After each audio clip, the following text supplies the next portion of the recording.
Bonsoir, je suis très heureuse de vous retrouver à ce nouveau rendez-vous de votre émission Podium Jeunesse. Aujourd'hui, nous allons réfléchir tous ensemble sur un phénomène important sur la planète jeune. C'est une expérience tout simplement atroce qui est caractérisée par une souffrance et une tristesse en lien avec une rupture sentimentale.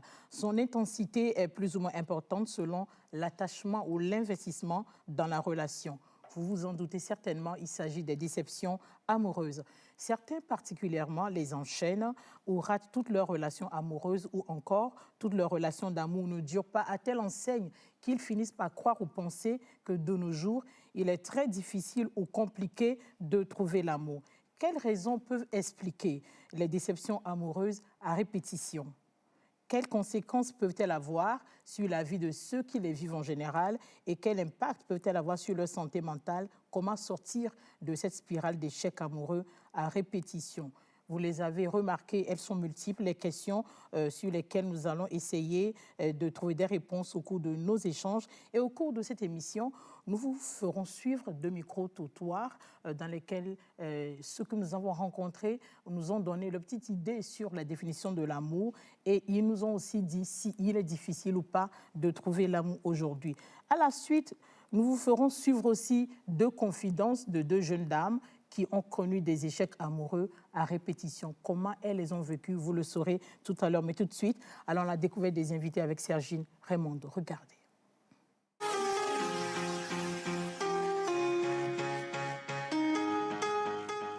Aujourd'hui, Pélagie est avec Almaty Rogissé. Il est entrepreneur de solutions et promoteur de la Love Academy, Académie de l'amour. Peace Vera Ahadji, elle est activiste de la santé mentale et présidente de l'association Hands from Above. Immaculée Akpabi, elle est planificatrice de mariage, CEO de Perfect Time. Casimir Cloutier, il est psychothérapeute de couple et responsable du cabinet d'expertise psychosociale La Famille.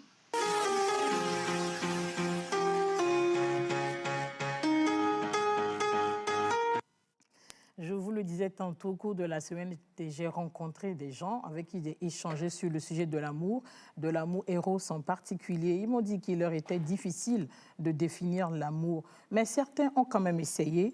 Je vous invite à les suivre dans ce premier micro-trottoir.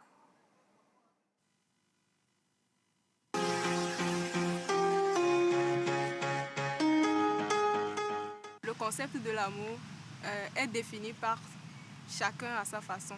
Mais selon moi, l'amour est une attirance entre deux personnes qui s'intensifie lorsque ces deux personnes se créent un espace, une proximité, les permettant de se découvrir, se comprendre et éventuellement s'accepter.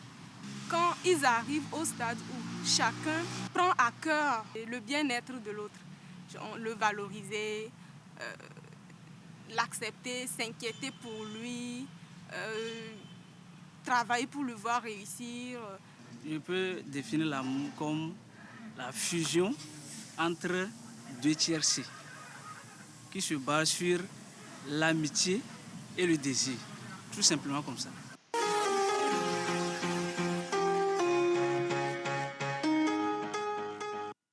Tout simplement comme ça, et Immaculée, c'est la petite idée que nos amis ont eue, eux, de l'amour Eros. Vous, comment le définissez-vous ?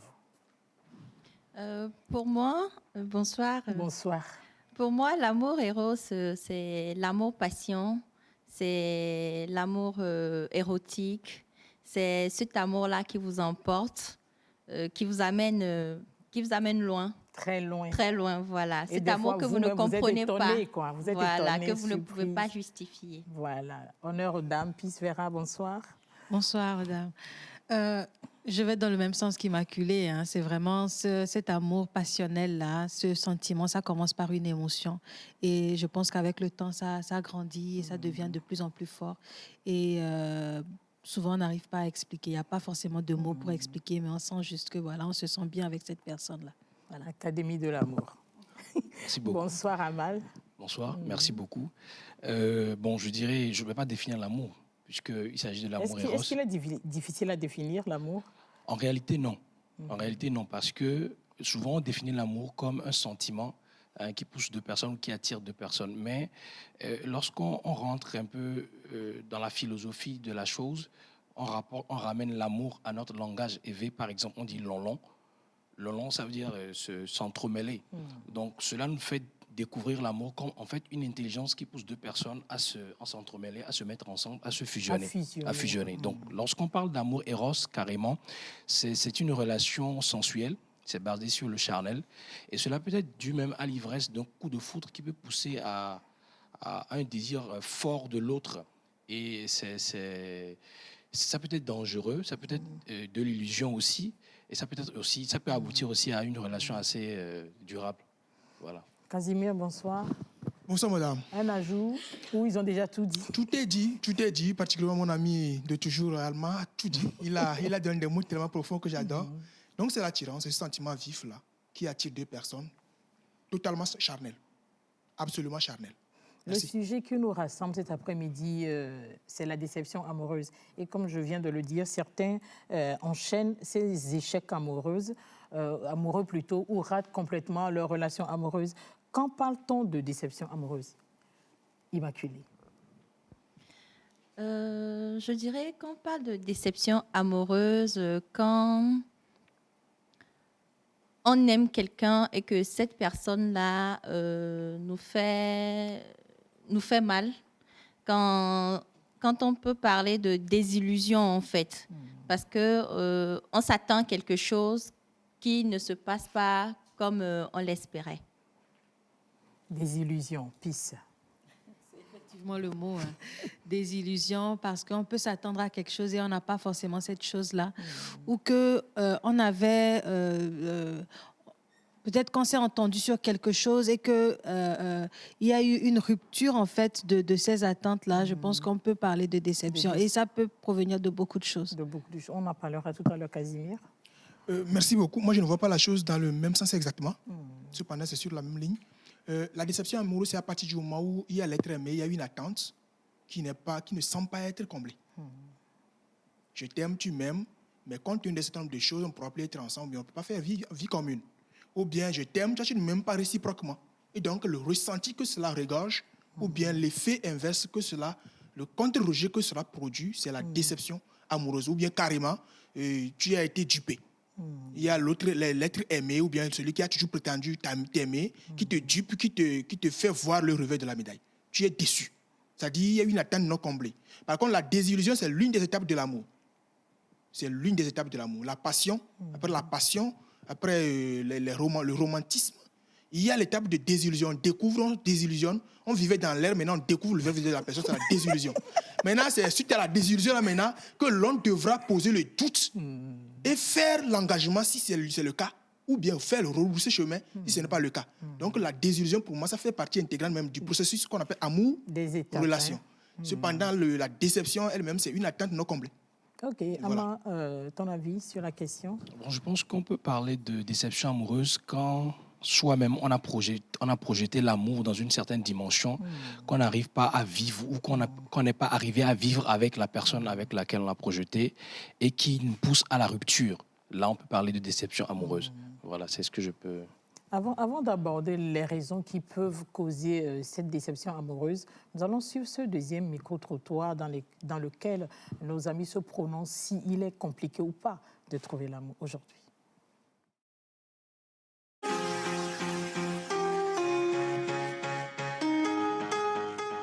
Il n'est pas compliqué. Pour trouver cet amour, nous devons commencer par travailler sur nous, nous connaître, déterminer ce que nous voulons chez l'autre personne. Mais tant que nous ne savons pas qui nous sommes et nous ne savons pas ce que nous cherchons chez l'autre, nous allons toujours cumuler d'échecs d'amour. Et nous allons finir par dire qu'en fait, il n'y a pas d'amour, mais en réalité, il y a l'amour. Trouver l'amour vrai aujourd'hui, c'est quelque chose qui est très, très, très rare. Quand tu vois une fille aujourd'hui, quand tu l'approches, tu lui parles d'amour, tu dis « Ah, moi, aujourd'hui, à l'heure actuelle, c'est le fric. » Quand tu n'en as pas, tu peux t'en aller. C'est très, très compliqué de trouver ce que nos parents ont fait ou bien ce que nos parents ont trouvé. Et ils ont fondé leur foyer là-dessus. Si c'est pour satisfaire votre libido, vous pouvez en trouver même 100 par jour. Mais pour fonder un foyer proprement dit, non. Aujourd'hui, c'est très, très rare, c'est très compliqué.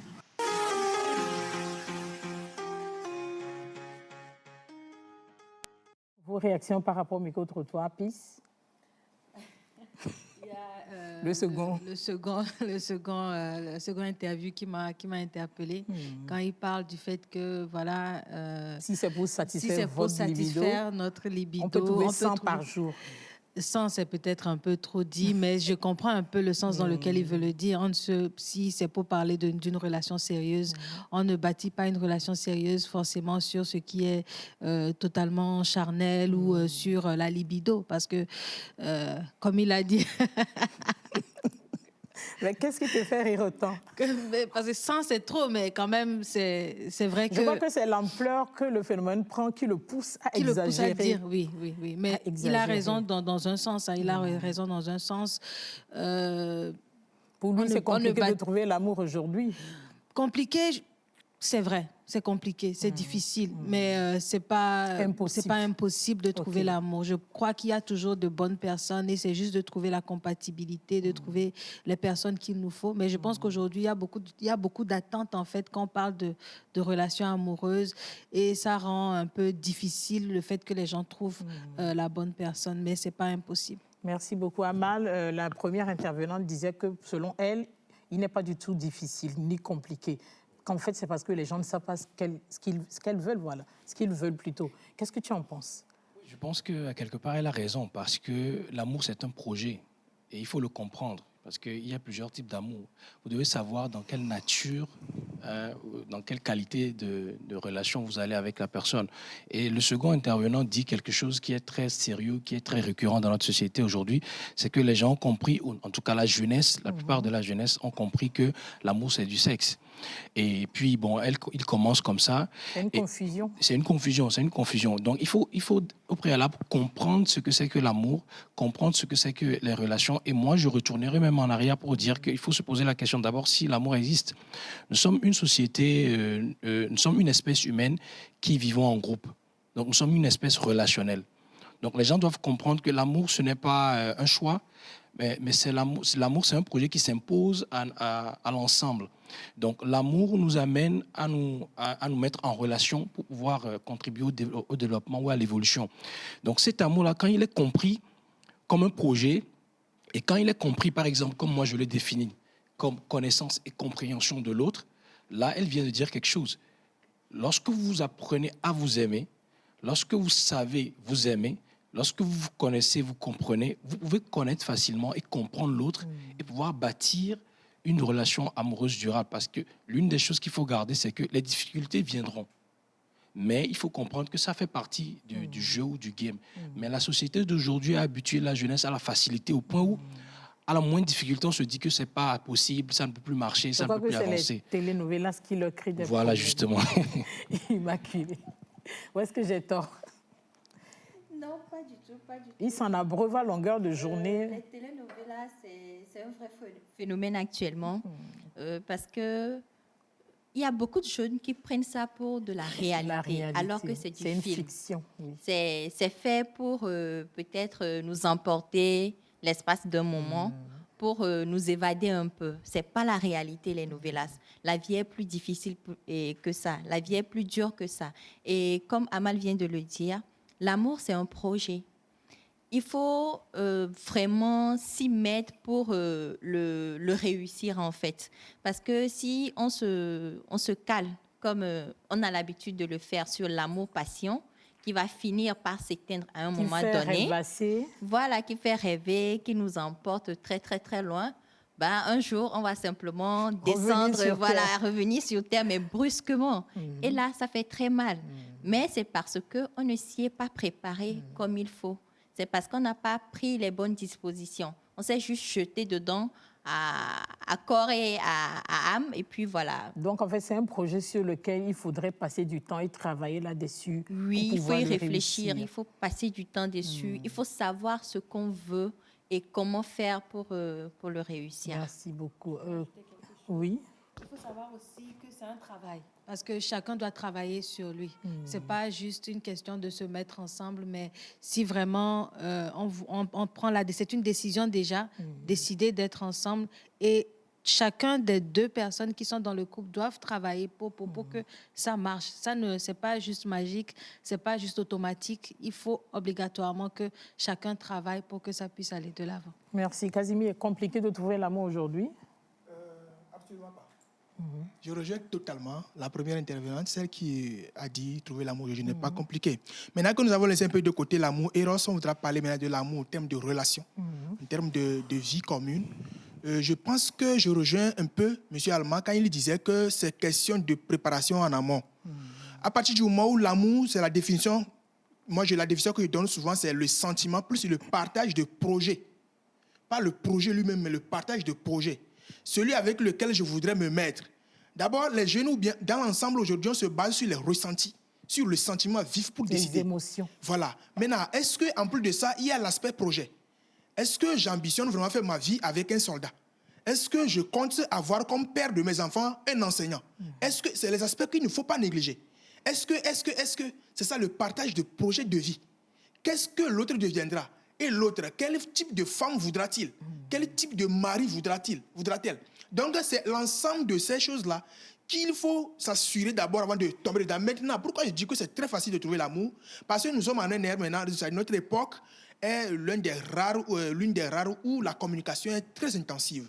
Il y a autant de moyens de communication, donc beaucoup de moyens pour s'enquérir les nouvelles. Ce n'est pas dans le cadre de nos papas, nos grands-parents, où pour savoir que fait le simple homme qu'on me propose, il faut faire des kilomètres à pied.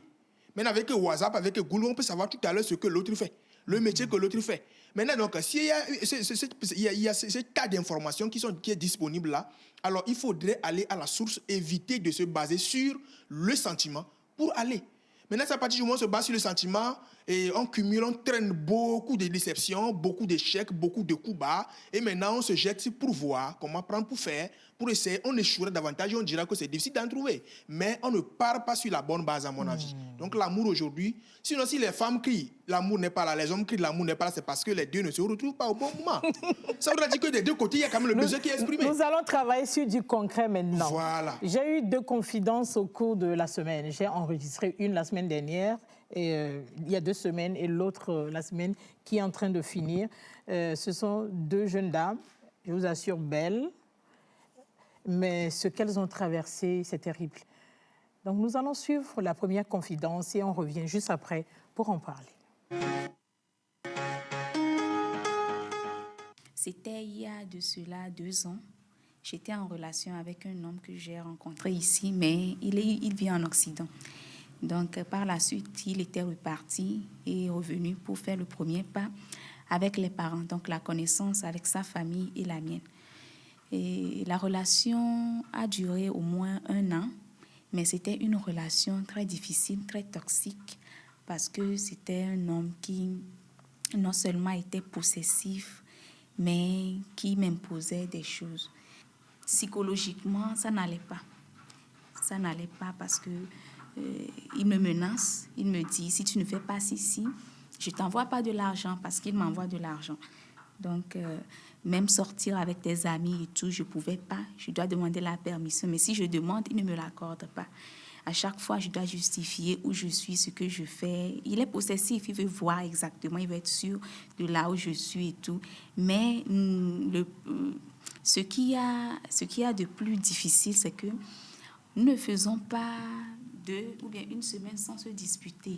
Et la dispute en soi, on peut passer plus de 2, 3 semaines, 4 semaines pour régler ce problème-ci. Et lorsque ça finit, c'est un autre cycle, ça recommence. Il faut, pour des petits trucs, des choses insignifiantes, il en fait tout un problème et il partage avec sa famille. Il n'y a rien dans notre relation qui est caché. Tout ce qu'il y a, il le dit à ses parents. Donc, du coup, moi, la femme, je suis exposée. Il n'y a pas de respect parce qu'il dit tout à sa famille. Il te voit, même quand tu vas là-bas pour te recevoir, tu sens que ce n'est pas ça. Donc, c'était une relation qui a été très, très difficile pour moi. Donc, je peux dire, aujourd'hui, je garde encore les séquelles. Il y a beaucoup de choses qui ont prévalu à la rupture, mais ce jour-là, c'était juste la goutte d'eau qui a débordé le vase. Et je voulais aller à un anniversaire d'une cousine.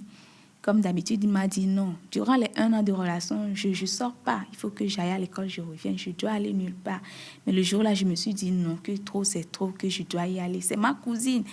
Donc, on est parti. Le jour-là, je suis restée. Il m'a dit que voilà, qu'il vient de l'église. C'est la phrase qu'il m'a dit, qu'il vient de l'église là. Donc, il est parti rompre le serment qu'il m'a fait. Psychologiquement, je l'ai très mal vécu. Très, très mal. Ça m'a tiré au plus bas. Et aujourd'hui encore, je garde les séquelles. Et j'arrivais même pas à manger, je ne dormais pas. Et un jour, j'ai failli crier parce que personne ne me demandait exactement comment je me sentais ou bien si j'étais heureuse dans la relation. Tout le monde me disait, voilà, une femme doit être comme ça. S'il parle, ne répond pas. S'il dit de faire quelque chose, fais.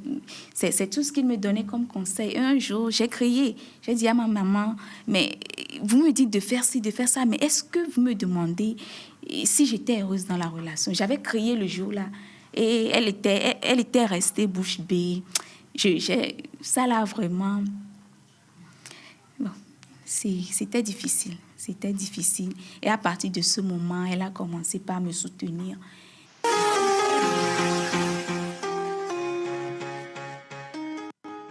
Vous venez d'écouter la première confidence. Quelles peuvent être les causes de ces échecs amoureux à répétition, selon vous, Immaculée? D'abord, moi, je vais féliciter la jeune dame d'avoir eu le courage de se confier. De se confier et puis d'être véritablement sortie de cette relation-là. Parce que ce n'est pas facile de sortir d'une relation toxique. Voilà. Maintenant, les causes des déceptions amoureuses à répétition. Déjà, il faudrait voir à son propre niveau. Toi qui es déçu à répétition. Comment est-ce que tu vivais tes relations précédentes pour arriver à être déçu tout le temps comme ça? Est-ce que toi-même, il n'y a pas des choses à corriger à ton niveau? Parce que comme on l'a dit tout à l'heure, il faut s'aimer avant de commencer par aimer quelqu'un d'autre ou de vouloir que quelqu'un d'autre vous aime.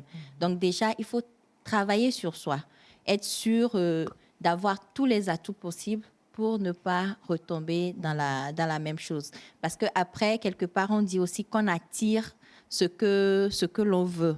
Et donc, si on se met... Voilà, ce que l'on pense. Voilà, merci. Si on se met dans une certaine posture, c'est peut-être ça qui amène à ce qu'on rencontre ces personnes-là qui nous déçoivent à chaque fois. Donc, il faudrait travailler sur soi-même. Selon vous, avant de jeter la pierre à la personne qu'on incrimine, il faut se poser à soi-même des questions. C'est vrai que notre jeune amie nous a fait une seule confidence, mais à la suite de ça, elle a rompu 2 ans après. Elle a contracté une autre relation qui n'a juste duré que 4 mois et elle a encore rompu. Et elle me disait qu'elle veut prendre une pause pour sa vie sentimentale, le temps de réfléchir et voir les tours et les contours. Moi, je dirais que c'est important quand même de faire la part des choses et de prendre du recul pour pouvoir savoir quelle est ma part de responsabilité dans ce qui se passe. Parce que quand il y a un problème dans un couple, moi, je pense toujours que chacun a sa part de responsabilité. Il faut qu'on essaie de se demander quelle est ma part de responsabilité. Peut-être que ce n'est pas direct, peut-être que c'est au travers des choix que j'ai eu à faire ou peut-être que c'est à cause de certaines blessures que j'avais dans le passé et que je trimballe. Voilà, donc c'est quand même important de se demander quelle est ma part de responsabilité et de travailler à ce que on guérisse de ces blessures-là avant de rentrer dans une autre relation. Parce que je pense que déjà elle est brisée. Hein. Ce qui s'est passé avec celui qu'il avait, son mari, déjà c'est quelque chose qui a eu... C'était son fiancé, ils avaient fait le premier pas. Ok, premier pas. Son fiancé, ce que ça a eu sur elle, je pense, c'est... Elle a été au point de crier, de dire voilà, j'en peux plus et pourquoi est-ce que personne ne me comprend? Demande comment je me sens. On sent que elle a été blessée.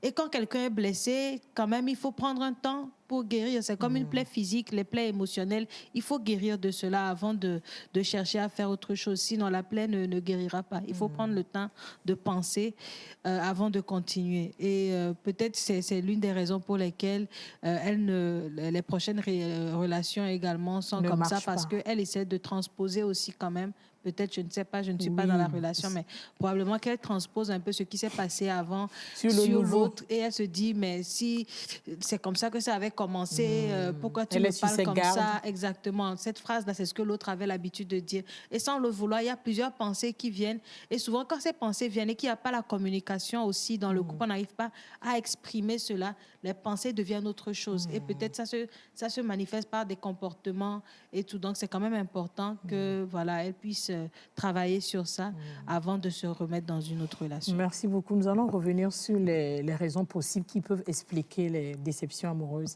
à la chaîne. Les raisons possibles, d'abord, il y a l'infidélité, parce que vous dites que lorsque vous vous mettez ensemble avec quelqu'un, vous vous vouez fidélité. Maintenant, il y a plusieurs niveaux de fidélité. Il y a la fidélité au niveau de la relation sexuelle, etc., etc. Donc, l'infidélité peut le causer. Et aussi, la base, c'est que chaque fois que moi j'ai reçu une personne qui a connu une déception amoureuse, et quand j'engage cette personne dans un processus de pensée critique, la personne à la fin se découvre comme la cause de la rupture. Pourquoi? Moi, j'ai finalement compris parce que, vous savez, lorsque vous vous connaissez et que vous vous comprenez, vous connaîtrez vos limites, vous connaissez vos faiblesses, vous connaîtrez vos forces. Donc, pour aller choisir quelqu'un, vous choisirez quelqu'un, même si c'est par amour éros au départ, coup de foudre, vous chercherez à voir si le vide que vous avez en vous est une force pour l'autre. Donc, ça devient automatiquement une relation où vous vous comblez. Et lorsque l'autre aussi fait le même choix, vous devenez comme un bic et un bouchon. Il y aura des soucis, mais vous verrez que vous êtes le besoin de l'autre et vous saurez comment évoluer pour combler à cela. Maintenant, là où je vais en venir, c'est que la plupart des problèmes que moi j'ai identifiés chez les gens, ce sont les blessures intérieures. Beaucoup de personnes drainent des blessures intérieures et dans les relations, c'est vraiment compliqué pour eux. Elles comme pour eux. Donc, l'une des causes aujourd'hui, moi, que je peux vous donner comme cause à travers les entretiens que j'ai eus avec les gens, ce sont les blessures intérieures. Les gens ont des cicatrices et ils veulent que la personne avec laquelle ils sont soit celui qui guérit ces cicatrices-là. Donc, quand la personne ne guérit pas ces cicatrices, pour elle ou pour cette personne-là, c'est comme c'est la fin. Or, il faut apprendre à guérir ces cicatrices-là avant de revenir dans une relation, afin de pouvoir combler l'autre et que l'autre nous comble, en fait. Voilà ce que je peux dire. Voilà. Casimir. Merci beaucoup, madame. Comme cause des, ou bien source probable des ruptures, il y a le manque de préparation à la base. Comment est-ce que la relation a commencé? Voilà, le départ, si le départ est faussé, soyez sûr que soit vous allez subir ou vous allez quitter tôt. Et dans le passé, nos grands-parents ont subi par force comme par gré. Soit elles restent passées à nulle part aller, parce que les parents vont la rejeter toujours après. Donc, elles ont toujours subi comme ça jusqu'à la fin de leur jour. Donc, vous êtes mort ambulant, bien mort ambulant. Ou soit, vous ne vous préparez pas bien, ou il y a les ruptures comme celle que la jeune dame est en train de narrer. Maintenant, après cette première étape, une autre rupture, bien une seconde et troisième rupture, sera originaire probablement de ce que les amis au plateau ont déjà dit. Quand vous finissez une relation et vous ne faites pas le deuil, ce que nous appelons dans notre jargon le deuil de la relation antérieure, vous ne devez pas engager une nouvelle relation. Il faut que vous fassiez le deuil. Le deuil, c'est un grand processus que vous ne pourrez pas faire seul, que vous devez faire en accompagnement d'un spécialiste. Un psychothérapeute, un travailleur social, pourquoi pas? Ça vous permettra d'identifier les vraies raisons de l'échec, votre part de responsabilité, votre choix, vos méthodes et outils pour le choix à venir, et puis le temps, l'observation d'un temps de latence pour essayer de digérer, faire la part des choses avant d'enclencher une nouvelle relation. Ce n'est pas une question de temps où on va dire maintenant, attendez 1 mois, attendez 2 ans, attendez 10 ans. Non. C'est une question de deuil de la relation qui vient de finir. Ça peut prendre 1 mois, ça peut prendre le temps qu'il faudra sur le spécialiste qui vous accompagne.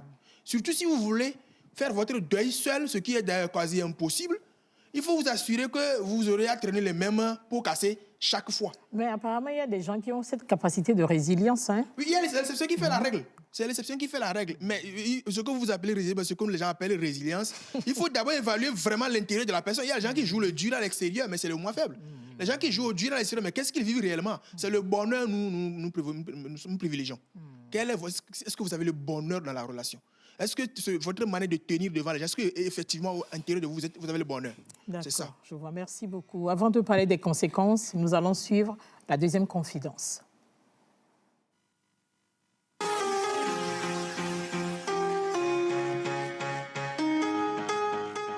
Ma relation a commencé en 2012. C'était une attirance vraiment réciproque.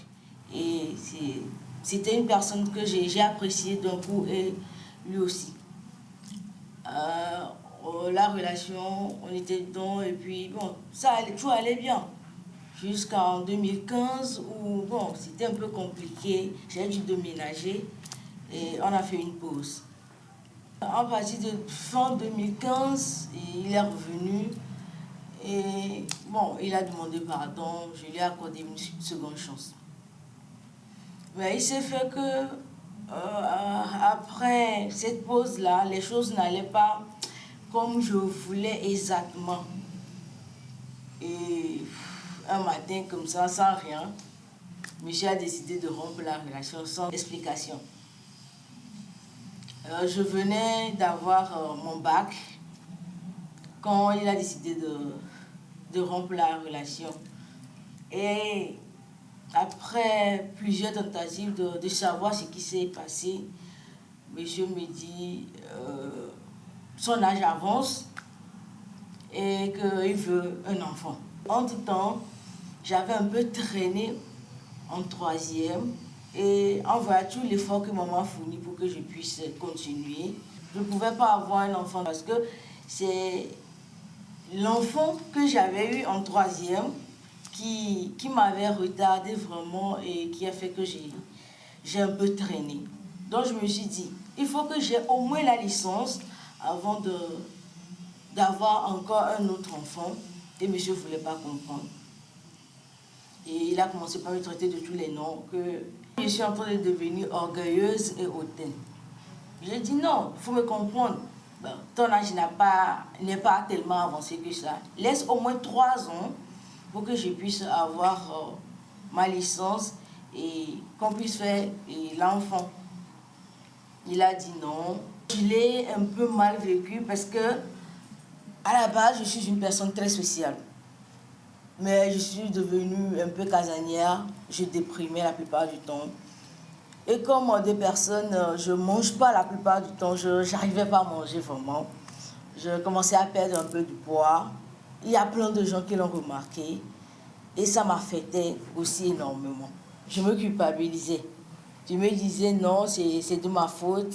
Et je me posais plein de questions. Si une personne vous aime vraiment comme vous êtes, il vous soutient dans ce que vous faites et il ne vous impose pas ce que lui veut. Ce n'est pas normal d'abandonner ses rêves et ses projets pour quelqu'un.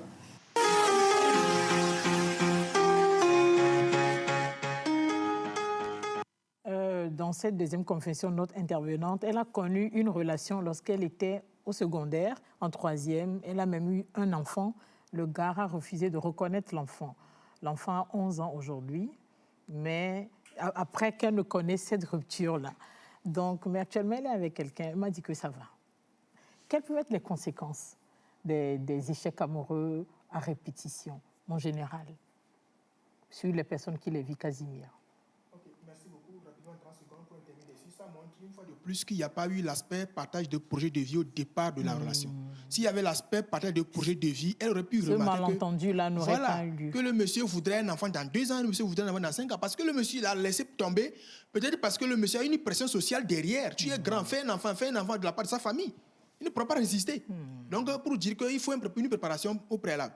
Maintenant, comme conséquence, malheureusement, la conséquence est beaucoup plus mentale. Parce que les déceptions amoureuses affaiblissent énormément. La dépression, nous avons connu une série de suicides d'origine amoureuse. Donc, l'équilibre mental est totalement affecté quand nous avons un souci de cœur, quand nous avons une déception amoureuse.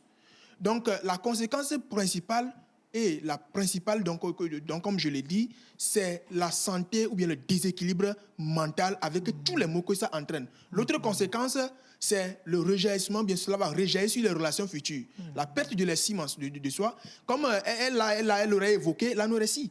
elle a commencé par éviter de manger. D'autres peuvent commencer par exprimer la boulimie, par exemple, manger à l'excès, avec tous les maux sanitaires, sur le plan sanitaire que cela pourra engendrer. Donc ça a des conséquences énormes, surtout sur l'équilibre, le plan psychologique. Peace Vera. Je vais vraiment aller dans le même sens. Les ruptures amoureuses ou bien les déceptions amoureuses ont vraiment un impact sur la santé mentale, comme la destruction en fait de l'estime de soi, parce qu'une personne perd son estime de soi. Elle se demande mais qu'est-ce que j'ai pu faire pour en arriver là? Et il y a cette culpabilité qui est là. Or, comme mon cher ami le psychiatre a l'habitude de le dire, la culpabilité est le chemin royal qui mène vers la souffrance. Et donc plus on commence à culpabiliser, ça nous emmène à développer en fait une souffrance. Et cette souffrance émotionnelle-là déséquilibre tout, parce que nous savons que lorsque nous ne sommes pas bien mentalement, lorsque nous n'avons pas une bonne santé mentale ou qu'il y a quelque chose qui nous crée de la souffrance, cela réjaillit sur tous les aspects de notre vie. Et nous savons également que lorsque nous avons des problèmes de santé mentale, cela peut, parfois lorsque nous vivons un peu dans le déni, ça se rejaillit dans le physique au travers de différents trucs que nous pouvons avoir, des maux de ventre, le stress, l'irritabilité. On ne se comprend pas, les gens ne nous comprennent pas, alors qu'il y a un problème. Donc ça vraiment a des incidents sur notre environnement sur immédiat. notre environnement, sur toute chose. Et l'une des conséquences vraiment qui est là, c'est le suicide. Beaucoup de personnes finissent par en arriver au suicide parce qu'ils ne se sont pas fait accompagner. Donc l'une des choses qui, je voudrais le dire, c'est quand même important pour ceux qui passent par ces genres de situations-là de pouvoir demander de l'aide. Il n'y a rien de mal à demander de l'aide. C'est vrai que peut-être dans notre culture, c'est difficile de parler de relations amoureuses ou de déceptions amoureuses, surtout quand peut-être nous sommes à l'âge de l'adolescence ou nous sommes en train de sortir de l'adolescence. L'âge où peut-être pour nos parents, c'est le moment où il faut peut-être étudier, il faut faire ci, mais quand même, ce sont des situations qui sont là et c'est quand même important de pouvoir demander de l'aide et de se faire aider lorsque ça ne va pas. Voilà. Merci beaucoup, Immaculée.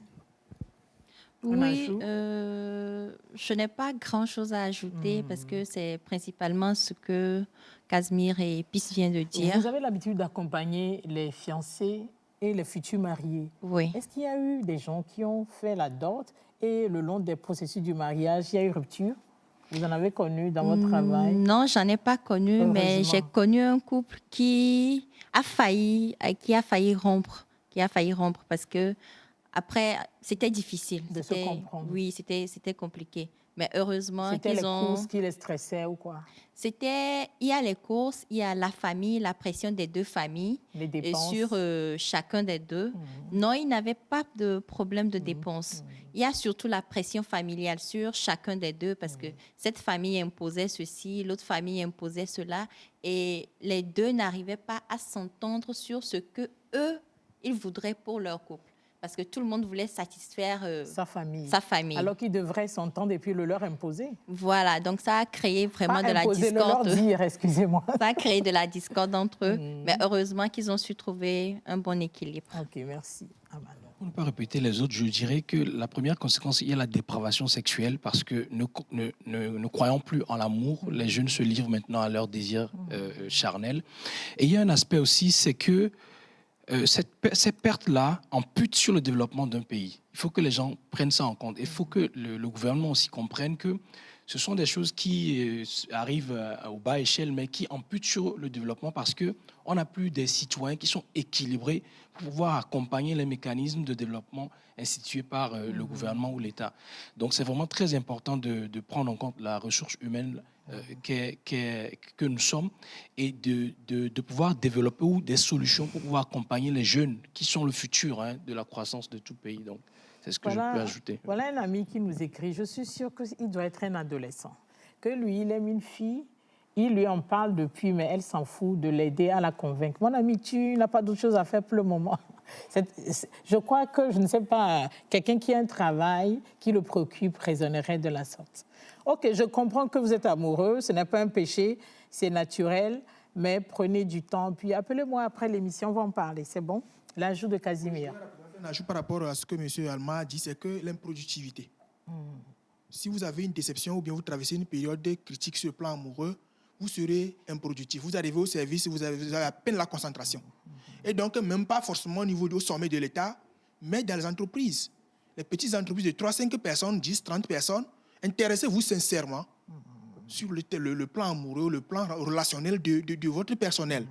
Solliciter régulièrement, sinon mensuellement, trimestriellement, une communication entre spécialistes, psychothérapeutes, conseillers conjugal, un dîner comme ça, organiser de telles choses, ça pourra augmenter la productivité de vos personnels. Merci. Un second message, on en a reçu plein, mais c'est les plus pertinents que je lis. Bonsoir le plateau, merci pour les détails et le débat. J'aimerais que les confidences viennent des deux côtés parce que j'ai constaté que c'est uniquement des femmes qui se sont confiées. Mais vous l'avez dit, on a rencontré des hommes, mais ils jouaient les durs. Mais en fait, ils passent par des déceptions. Ils ne veulent pas, non, ça va, alors qu'on sait que ça ne va pas. Les femmes ont accepté de parler, nous les avons enregistrées. Les hommes ils ont tendance à ne pas vouloir vraiment exprimer ce qu'ils ressentent. Et alors qu'on sait également que les cas de suicide avérés, la majeure partie souvent sont des hommes, parce que c'est eux qui vraiment arrivent ils consomment le suicide véritablement. Voilà. Donc il faut, pour les hommes aussi, c'est important de pouvoir s'exprimer parce que déjà le premier pas pour pouvoir mieux se sentir, c'est de pouvoir parler, de s'exprimer, de demander de l'aide et d'être orienté vers les spécialistes ou ceux qui peuvent vous accompagner dans ce processus-là. Parce que accumuler des blessures, accumuler vraiment des souffrances, ça n'aide pas. Vous savez qu'il y a des gens, c'est surtout des femmes qui, après un certain nombre d'années, décident finalement de vivre seules. Elles ont les moyens, décident de vivre seules. Elles cherchent juste un géniteur. Elles peuvent pouvoir elles-mêmes, elles ont la capacité, les moyens de pouvoir besoin de leur enfant. Elles préfèrent vivre seules, mais avoir un enfant d'un monsieur à qui elles ne demandent rien. Peut-être que c'est des gens qui ont connu ces cas de déception à la chaîne qui prennent cette décision. Amal, quel est le secret pour repartir à zéro, selon toi, après une série de déceptions amoureuses? Moi, je pense directement qu'il faut reconsidérer, il faut se réapproprier l'amour, en fait. Autrement dit? Oui. Oublions ces sentiments, c'est tout ça. Disons-nous que l'amour, c'est un processus, c'est une intelligence. Et il faut aller à cette école-là. C'est une intelligence qui vous permet de vous comprendre, d'abord de vous connaître et de vous comprendre. Et dès que vous vous connaissez, que vous vous comprenez, vous savez là où vous voulez aller. Quand on met 1000 personnes, vous savez automatiquement la personne que vous voulez. Et quand c'est réciproque, parce qu'il ne faut pas oublier la réciprocité. Parce que quand l'amour n'est pas réciproque, vous pouvez être une personne qui comprend, qui sait aimer, mais qui peut être toujours déçue. Donc, si c'est réciproque, vous verrez qu'il y aura des difficultés. Parce que c'est ce que moi je veux dire aux jeunes que nous sommes aujourd'hui. Il y aura des difficultés. Mais vous savez, quand vous comprenez quelqu'un et qui vous pose un problème, vous comprenez d'où vient le problème et vous avez la solution pour le résoudre. Et il ne faut pas oublier aussi l'aspect temps. Parce que ce n'est pas quand vous dites à la personne ne fais pas ça doucement que la personne va changer. Peut-être il y a d'autres méthodes. Soit vous l'amenez, vous la faites sortir, vous l'envoyez là où elle aime être. Et vous voyez, c'est une intelligence. Je peux dire qu'il y a un côté philosophique de la chose où les gens ne comprennent pas ou qu'on ne cerne pas. C'est que c'est une intelligence qui vous amène à la solution lorsque vous acceptez l'autre. Vous vous acceptez mutuellement. Donc, je dirais à tout jeune aujourd'hui, parce que moi, j'avais connu des déceptions 3 fois. Et à la fin, j'ai compris Toi-même? Oui. Mais je n'ai accusé aucune fille. J'ai compris après que les jeunes filles, elles veulent un homme mature. L'âge où moi je pratiquais les relations amoureuses, je n'avais pas les moyens, je n'avais pas en tout cas toutes les ressources pour pouvoir... Il faut les moyens. Il faut les moyens. Gérer une relation Oui, parce qu'il faut que les jeunes comprennent qu'ils ne peuvent pas commencer très tôt certaines choses, mais ils doivent comprendre d'abord. Je ne voudrais pas monopoliser la parole. Monsieur nous a écrit et il nous dit que tout ce qui cause ces problèmes, c'est qu'aujourd'hui les jeunes confondent l'amour à l'argent et au sexe. C'est pour ça que ça ne marche pas. Casimir, un message pour toi. Bonjour, l'émission tombe à pic. Ma nièce vient de m'annoncer que son petit ami vient de rompre avec elle. Voici la phrase qu'elle m'a dite. Tonton, je suis fini. Là, c'est un cri d'alerte que la jeune dame est en train de donner. Il faut rapidement s'assurer sa sécurité momentanée. Elle est à bout, elle peut se faire n'importe quel mal possible. Donc, en conseil lunaire, il faut rapidement qu'on s'assure, qu'on l'accompagne. Il ne faut pas qu'on la laisse seule. Même si elle dormait seule, il faut rapidement. À chaud, elle ne pourra rien dire de bon. Elle va rencontrer tout et n'importe quoi. Elle va dire peut-être comment elle ressent la chose. Mais c'est un spécialiste qui l'entretient, il y a les meilleures questions posées au bon moment. Mais dans l'immédiat, il faut que les personnes proches s'assurent d'être à côté d'elle. Il ne faut pas qu'elle soit seule surtout. Qu'elle ne dorme pas seule, du moins les 2-3 nuits qui viennent. C'est ce que je... Qu'elle ne fasse pas quoi? Qu'elle ne dorme pas seule dans sa chambre. C'est-à-dire si elle était seule, les 2-3 nuits qui viennent, c'est le moment où elle aura beaucoup plus mal. Il ne faut pas qu'elle soit seule, elle peut se faire du mal. Donc il faut impérativement que les proches veillent à cela. Un autre téléspectateur nous dit que lui vit une relation bizarre. Tout allait bien entre eux. Apparemment, selon lui, la fille tombe enceinte et refuse de continuer la relation avec celui qui l'a mis enceinte. Tout ça là, c'est... Il faut voir le fond. Il faut voir le fond. C'est la base. Il faut vraiment voir le fond. Est-ce qu'ils ont étudié le projet à deux? Voilà. Pas seulement ça, mais maintenant, qu'est-ce qui prouve... Une fille, c'est quand même, entre guillemets, anormal que quelqu'un fasse un projet de tomber enceinte et tombe enceinte avec la personne qu'elle veut. Est-ce qu'elle a fait le projet? Voilà justement. Voilà justement. Quand quelque part, il y a un maillon faible, tout est à l'eau. Je crois que nous sommes en train d'aller vers la fin de nos échanges. Beaucoup de personnes nous suivent en ce moment par rapport à certains messages que je ne peux pas lire. C'est très intime. Ils passent par ces moments et c'est surtout des ados et des jeunes qui n'ont pas le courage d'en parler avec leurs parents. Est-ce qu'il y a des structures qui peuvent les prendre en charge, les suivre psychologiquement? Hands from above. Oui, effectivement, il y a des structures, il y a plusieurs structures, il y a des psychologues qui sont là, qui peuvent accompagner, des psychothérapeutes, des conseillers en relation d'aide, plusieurs personnes qui ont fait ces études-là et qui sont aptes à pouvoir accompagner ces genres de personnes. À l'association, c'est vrai, nous avons des psychologues qui peuvent accompagner, nous avons ces genres de cas, c'est vrai. Également, avec la société, nous avons des psychologues qui sont là pour accompagner les personnes qui traversent des souffrances émotionnelles et sentimentales. Mais c'est important aussi d'attirer plutôt l'attention des éducateurs et des parents sur ces cas que leurs enfants vivent, mais ils ne s'en rendent pas compte, Casimir. C'est après les dégâts qu'ils s'en rendent compte. Voilà, justement, est-ce que les éducateurs et les parents même ne sont pas les cas?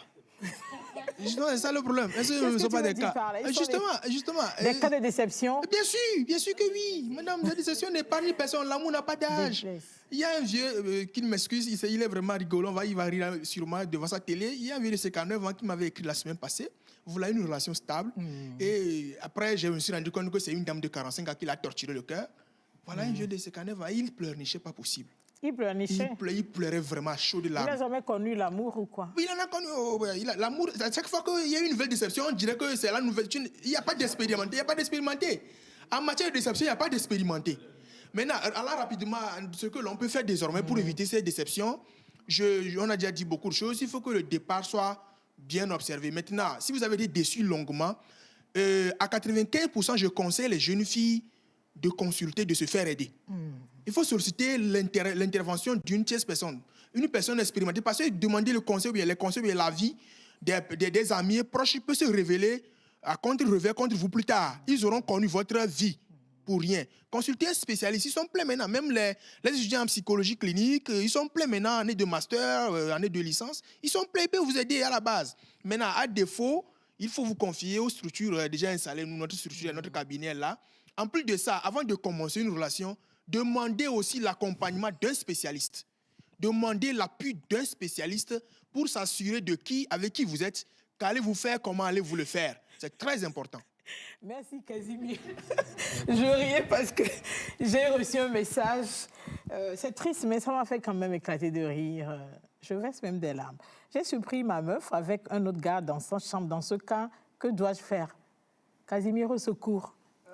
C'est le cas de le monsieur qui exprime ça, c'est de l'alerte. C'est mal. Qu'est-ce qu'il doit faire? Ce qu'il doit faire, mais dans sa propre chambre ou dans la chambre de la jeune fille. C'est dans la chambre de la jeune fille. Est-ce que c'est lui qui a loué la chambre de la jeune fille? Si c'est le propriétaire qui est venu. Ne nous mélangeons pas les petits et les jeunes hommes. Moi, j'ai été, en 30 secondes, j'ai été déçu. Il y a de cela 13-14 ans. Je l'ai publié sur ma page Facebook l'autre fois. Je sortais avec Evelyne. Elle s'est mariée maintenant, malheureusement, avec un blanc vieux de 65 ans. C'est qu'un matin, après 17 mois de relation bien courante, Evelyne se réveille un matin et me laisse un message sur mon Samsung EDA51. Tu étais marqué. Oui, que c'est fini entre nous. Et pour raison, c'est que l'autre n'aime pas les gars de teint clair. C'était la raison. C'était bizarre. Mais je vous assure, j'étais au lycée, mais j'ai passé des jours vraiment où je voyais bleu.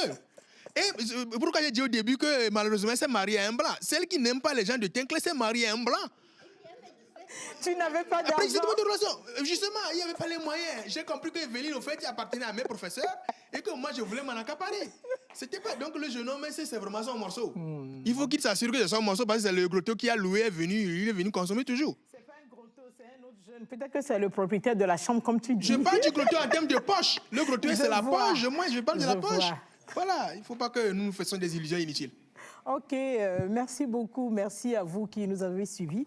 Je remercie Amalchi Rogissé, Pisvera Radi, Immaculée Akpabi et Casimir Kouliché de nous avoir aidés à comprendre les personnes qui accumulent les échecs amoureux et de leur faire comprendre qu'il est important qu'elles arrivent à transformer ce moment de crise en une occasion de découverte de soi et d'épanouissement parce que l'amour existe et il n'est jamais trop tard pour aimer. Chers amis de Podium Jeunesse, merci de nous avoir suivis. Je remercie toute l'équipe de la réalisation, mes deux assistantes, Edith Akakbo et Félicité Tchakula. Si vous êtes timide, vous vivez un complexe d'infériorité, ne ratez pas le prochain numéro de l'émission Podium Jeunesse. Nous allons parler de l'importance de l'estime de soi. Nous remercions aussi, nous allons l'oublier, Sylvie, la fée du décor qui a encore sublimé notre plateau. Elle est joignable au 93 17 27 32. Merci et à samedi.